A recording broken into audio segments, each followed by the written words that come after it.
Muli namang nagbahagi ang kapuso housemate na si Shuvi. Wala akong nasulat kasi perfect ako. Ever since I was a child, I was an ugly duckling. Like, behind the scenes lang talaga ako. As in, never kong nakita ang sarili ko na sa harap ng TV. Kasi day, wala din day. Parang basher din kami doon sa probinsya namin day. I was once a basher, yes.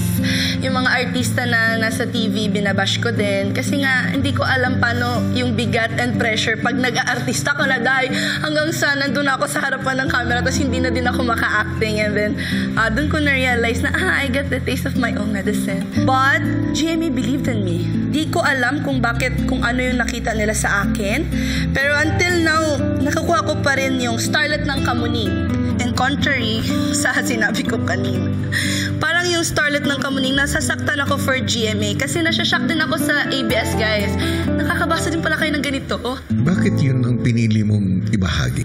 Kasi po yun po yung palagi kong nakukuhang comments po sa outside world. Parang nabibilang ko lang, Kuya Ba, kung kailan ako nabash.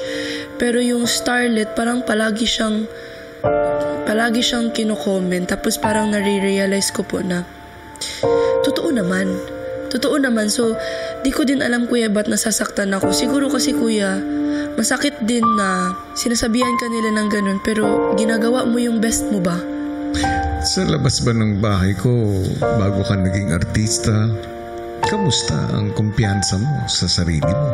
I was an ugly duckling before, and nung grade 6 ako, naalala ko talaga na binubully talaga ako because of my skin color. Yung physical appearance ko, Kuya, hindi ako nagaganda sa sarili ko nun until nag-join po ako ng pageants.